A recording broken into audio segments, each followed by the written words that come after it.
За сайн байцгаана уу. За энэ 7 хоногийн монголоор сони юу байна контент манд эхэлж байна. За энэ 7 хоногт бид нар ямар сэдв сонгож ярилцах вэ гэхээр энэ 7 хоногийн ихээр нэг дуулан шууган болсон.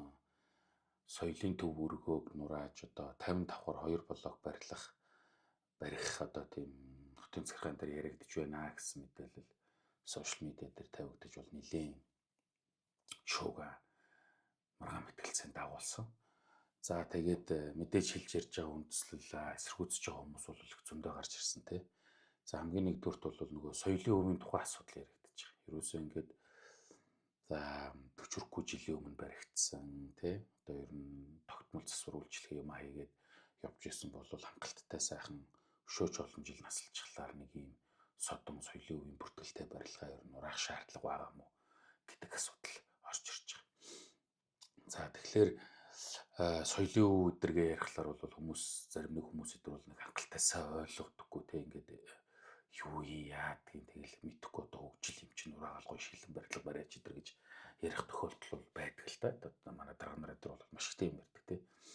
Тэр энэ нөгөө нэг энэ талын мэдлэг боловсрол энэ талын мэдээлэл муутай юм мэрэгчлээ хүмүүс дарга болчихлоор гэдэг юм уу энэ төрлийн хүмүүс нь айгүйх яриад байдаг гэсэн үг.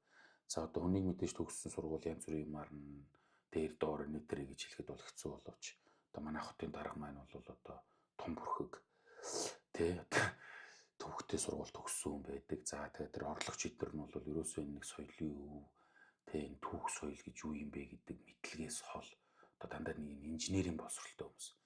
Тэгээ та бүхэн одоо шууд хэлэхэд бол энэ инженерийнхэн маань бол энтлээ ойлголт жаахан сул энтлийн хичээлэх баг үтсэн байдаг тий ийм хүмүүс байдаг гэдгийг нь бол мэдж байгаа бох тийм үү. Ер нь бол ингээд нэг юм инженерийн шийдэл гэдэг нэг юм сүрхий юм ярьдаг боловч үндэ нөгөөх нь одоо мэдэхгүй те тэр улсад тэгж जैन энэ улсад ингэж जैन тэгэхээр нь уулчий гэдэг гэсэн нэг иймэрхүү юм ярих болохоос энэ хүний амьдрал нийгэм соёлын нюансуудын тухай ойлголт харьцангуй багтай дөө ийм хүмүүс нь одоо ингээд тарах болчиход байдаг. За тэгээд тэр хотын орлогч тэр нөхрийн яриа бол ер нь их эвгүй яриатай эвгүй ойлголттой хүн гэдгийг бид нар бүгдөө мэднэ те.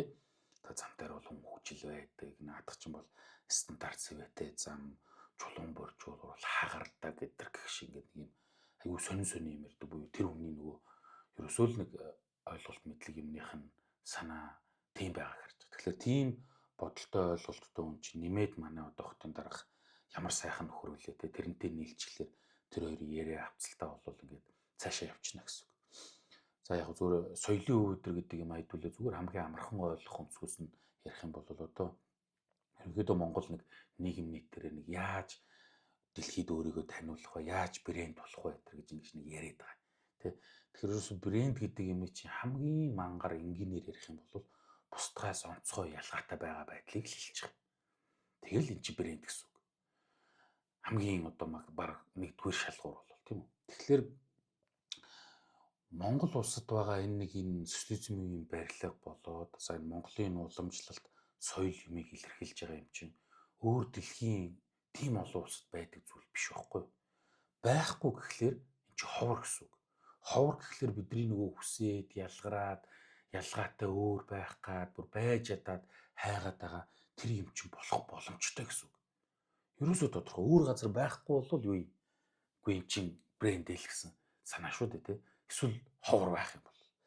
Тэгэхээр бид нар ингээд нэг социализм үеийн нэг барилга юм аа ингэж буруутгадаг доош нь хийдэг нэг энэ байдлаасаа салж.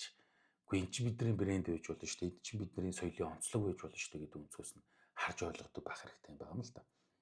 За мэдээж дарга нарт байна бол энэ чадвар их муу байдаг. За тийм ч учраас маш олон соёлын үеийн барилга байх шиг бол ерөөсө нүд савчихгүй нурааж ясан гэдэг хэдүүлээ бүгдөө мэдэх учраас одоо тэдэртэй ярихад бол хэцүү бах тий. Өөр шийдвэр гаргах, өөр даргатай болж ижил энэ байдал бол арай өөр болно. Тэр үйлдэл бол ард иргэд ингэж эсрүүцээд байхаас гарах байхгүй.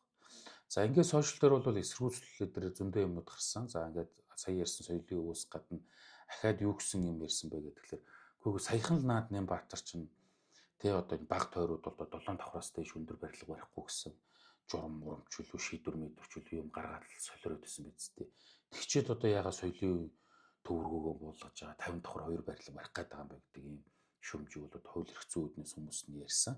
За нөгөө талд нь бол иргэд бол маш энгийн л өгсөн. Гүг наа хотын төвөр ч одоо ерөөсөө юм барих боломжгүй болчихлоо шүү дээ. Та нар юу яриад байгаа юм бэ? Бараг тийм хүн алхах зайгүй шахуу болцсон ийм юм дээр та нар одоо юм барьж ингэж юу хийх гээд байгаа юм бэ гэдэг асуудлыг тавьсан. За нөгөө хууль эрх зүй юмны үүднээс бол хүмүүс гүг төр одоо барилга барьж яах гээд байгаа юм бэ? Тэ? Хотлоо барилга барьж байгаа нэрээр ингээд янз бүрийн мэдхгүй одоо нөгөө тендер мэндрэлтэй юм зарлж байгаа л өөрийн ч юм өөрөөлөн ч юм мэдхгүй янз бүрийн ашиг сонирхолтой хүмүүсийг давхардуулж оруулж ирж байгаа. Тэгэл ингээл бөө юм болдог үсттэй гэл ингээл асуудлыг тавьж байна. Зарим нь бол одоо гүй одоо энэ дарга нарын шийдэл мэдлэр арай гэтэрлээ цэвэр усны нөөцөн дээр те театр барина гэхдээ өөрсдөө тэрийгээ сонгосон гэдэг гэж балаа юм ярихаас гадна эргээд яах нь ерөөсөө ингээд юу л бол юу ингэж ерөөсөө үнтэй цэнтэй гэж тооцохгүйгээр ингэж устгадаг ийм байлаар юм боллоо одоо болио та нар өөр ингэж хот улсын гэж энэ өдөр гэл ингээл зөндөө олон юу гэдэг нь те жишээ баримт элдв юмнуудыг ингээ гаргаж ирээ тавьсан ярьсан. За гол энэ нэг сошиалор хүмүүсийн эсгүүцсэн үндэслэл нь бол угаасаа л наадах ч ерөөсөө одоо бүтээн байгуулалт хөгжил гэдэг нэрээр ингээд хуучны тий хотын төвийн үнцэнтэй байрлалууд дээрх барилгыг нурааж агаад тэгээ яах гэдэг. Ашиг орлого өртөөл нэг юм хэрэгтэй өрт нь мөнгө төгрөг олох юм хийх гэдэг нэг гэсэн шүүмж нэлээд дийлэх явсан.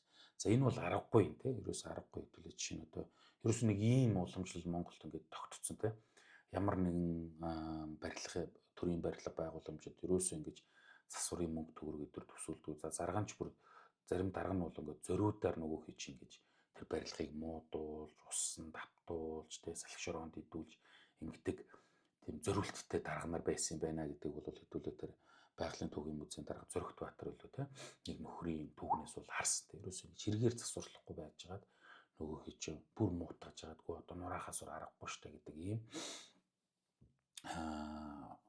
гарцыг шийдлийг гаргаад за тэр үнцэнтэй байрал дээр нь бол өөр нэг юм тавьж барьж за тэрнээс нь одоо ашиг орлого юм гэдэг юм да хүртсэл гэж долны шөмжлээд байгаа. Ийм юмтай болчлоо гэдэг ингээд хэрэг юм гараад байгаа. За ингээд нэлээд шүүмжлүүлээд сошиал бол нэлээд буцлаад ингээд одоо ерөөс нь хууч Улаанбаатар гэдэг хотоос ерөөс үлдэх юмгүй болчихлоо шүү дээ. Та нар болилдоо өдр гэсэн нэг юм хэрүүл урал болоод ингээд мэржлийн хүмүүс ч гэсэн шүүмж юмаа ингээд өрнүүлээд эхэлсэн чинь асуудал юу болж таарсан бэ гэдэг тэгэхээр нөгөө дарга нар маань гарч ирсэн. За хамгийн ихэнд бол манай Нямба дарга орлогч гарч ирсэн шинэ дүр төрхтэйгээр гарч ирж нэлийн амьтны одоо элэг дог болж явах шиг байна тийм үү. Одоо хувийн байгууллагт ажиллаад ч ус суулгуулж чадаагүй дарга маань одоо нийслэлд нэг жил гаранхаа ажиллаад ус суулгуулах мөнгөтэй болчлоо тэгээд хэд хөвгөн мөн л өнөдөр орсон одоо тийм дайралт гэдэг юм уу да тий одоо яг нөгөө нөхөрт бол доромжлолч сонсогч байгаа бах маягийн ийм комменттэй хавсраад орж ирсэн. За нөгөөх маань соёлын төвөргөнд зогссон байгаа бол та ёост нураахгүй одоо энэ засвар хийгээгүй байгааг нь засах гэж байгаа гэдэг. Аюу хүн төрстэй юм яриа тийм ерөөсөө яриаггүй шүү дээ. Энэ одоо худлаа мэдээлэл явлаа гэдэг тэгсэн боловч араас нь бити худлаа яриад тэгээд хит хитэн тийм файлын скриншотууд орж ирсэн. Ингээд яг даваа далаа даалгалаа одоо ингээд яана өдр гэсэн бүр тийм ингээд төслөөр ингээд бичсэн. За тэгэхээр ямар ч байсан танилцуулагдах төвшөнд бол тэр ингээд гарч ирээд тэгээд танилцуулагдах гэдэг ингээд олон нийтэд нээлттэй болсон. Гэхээсээ илүү одоо нэг магадгүй иргэдийн төлөөлөгчдийн хурал мурлаар ч юм уу хэлэлцүүлэх гээд тэр файл нь гарч ирсэн. Тэнгүүтэл тэндээс л хин нэг скриншотч тараасан юм шиг байгаа. Одоо миний ойлгож байгаа бол тий. Гэхдээ 2 3 хувилбар үлээ. Нэг нь бол яа харахгүй ингээд цаасан файл байсан юм уу да Word дээр шивсэн бололтой тийм хүснэгдэлсэн. Нөгөөх нь бол илүү олон нийтэд танилцуул. Олон нийтэд биш одоо ингээд хүмүүст танилцуулах гад тийм PowerPoint дээр ийм слайд хэдэр хийсэн байгаа юм л да тийм. Ийм юутэй лав 2 тийм скриншотыг би харсан. За хоёул нь бол нэг хурамчаар хийсэн хэдэр гэж бол бодохооргүй тийм зориулсан файл байлээ. За тэргээ дөнгөд байгаагүй өдр гэж анханасаа ийм юм санаа байгаагүй өдр гэж зүтгэсэн боловч уучлаарай тийм бишээ танах бол одоо ингэж үнэхээр танилцуулах гэж оролцсон ч юм бол энэ байна штэ гэдэг ингээд иргэд бол буцаагаад скриншотуудыг гаргаад ирсэн. За тэрний дараа Нямбатар дарга маань бас пост хийсэн бити худлаа яриад юм байхгүй. одоо яагаагүй өдргээд ингэсэн боловч за бас л нөгөө скриншотууд ч араас нь орж ирээд уучлаарай ийм байхгүй шүү боломжгүй шүү гэсэн нэг юм зүйлүүд хэлсэн байна. За тэгэхээр дарга нар маань бол яг уламжлалт аргаараа гүрийсэн те бусдыг гөрцсөн нөгөө арт иргэдийг буруу та нар худлаа ярьлаа өдр гэдэг те за эсвэл сэтгүүлчдийг өдр та нарт худлаа яриадэ тийм юусоо яригдаагүй гэдэг зарчмаараа буюу уламжлалт одоо ингээд танил болцсон дээрэс нь ямар ч үр дүнгүй аргаараа өөрсдөө өмөрөх гэж оролцсон. За гэвч энэ нь бол одоо баримтаар гэдэг юм уу те ингэж няцаагдаж тэр скриншотууд гарч ирж уучлаар та нар угаасаа л юм ярих гэж хэлсэн ч те хүн мдээгүй байсан болвол гэсэн юм гарсан. За мэдээж дарга нар байна бол одоо тэр бичиг иргэн ажилт дээр тэгэл хэрүүл хийж өчнөө олон амтныг заган замтарсан байлгүй те файл алдчихлаа муулгаач одоо тэр юу гэсэн бол тоо. Угаасаа заваа хэл яриатай хүмүүс одоо камерны цаана камер дээр тийм яриатай хүмүүс ч одоо камерны цаана юу гэж нөгөө мөхөрхий доогор хүмүүсийг хараад ирүүдийг бол хэдүүлээ мэдэхгүй. За ямар ч байсан ингээд нэг юм том дүүлэн боллоо. За эндээс бол арт иргэд нэг хоёр зүйлийг онцолж ярьж ингэж эсэргүүцэж байгаа нь бол миний анхаарлыг татлаа гэж бодож байна. Нэгдүгürt бол тий үгүй дарга нар бол ерөөс ингээл ямар нэгэн аргаар тий хотын үн цэнтэй байршил дээр байгаа хуучин барилгыг нурааж агаад л тэгээл одоо мэдхгүй шин одоо тэгэл моол барих юм ч юм уу юу ч барих юм гэж нэг төр өөрөө барилга барьж за тэндээсээ ашиг илдэв юм олдог. Ийм бол номлолтой гэдэг нь бол өчнөө олон баримтаар арт иргэд бол мэддэг болчтой. За чинь урт цагаан нэг гэл тэгэхэд анх үзүүлсэн зураг хэдүүлээ санаж байгаа тийм үү? Цэцэрлэг түрээлэн барина гэсэн чинь доор нь цогсоолтой дээрээ цэцэрлэг түрээтэй өнгөтэй ахаад нэг худалдааны төв дээр нь барьсан ч баг шиг тий. Одоо тэрийг яах гэж байгаа хэнд өгөх гэж байгаа. Тэр тийм барилгаар яах гэж байгаа. Ерөн түр ийм нэг сонио бусдын үйлчлэгээ эрхэлж байгаа нэг юм бизнес рүү орохоор одоо юу болж таарах одоо мэдхгүй л байна л та тийм. За ингэснээр одоо нэг төр хэрэггүй бала гэсэн юм ярих гэдэг юм биш шүү. Энэ бол төрийн нэр барьж байгаа зүгээр нэг шуналтад аргын л ажил шүү дээ. За дараагийнх нь ерөөсөө нэг юм хөгжил төвшил гэдэг нэрийн дор ингэж бариад тийм сэтлэлээр байгаагаа нураадаг, байгаа болж байгаа бүтэж байгаа юмыгаа өгөөсгдөг, устгадаг нэг ийм нэг шинж чанар тийм үү. Товчлоод хэлэх юм бол тий одоо хөгжил төвшил гэж нэрээр бизнес болцсон энэ нэг даргын бизнес тий төрөвч болдог нэг ажил. За нөгөөх нь бол болж байгаа бүтэж байгаа зүйлийг нураадаг нэг юм ажлыг бол ард иргэд эсэргүүцэж нилээ яалаа. За ямар ч үсэн эсрүүцний хүчинд бол тэр танилцуулах гэжсэн файл дотроос нь бол соёлын төврөгийг нураах юм аа бол авч хайсан юм шиг байна. За өөр бусад магадгүй иймэрхүү дараагийн санаачлах дээр бол ард иргэд ч гэсэн бас эсрүүцэх бах. За иймэрхүү мэдээллүүдийг бас гаргаж ингэж тавьж олонд анхааруулж чадсан тэр хүмүүст их баярлалаа. Энэ бол их гавьяатай ажил байлаа. Хариу үгүй байсан бол манай хоёр дарга бол сэхгүй иймэрхүү юм их бол бүрэн потенциалтай гэдгийг хэдүүлээ мэдчихэж байгаа тийм.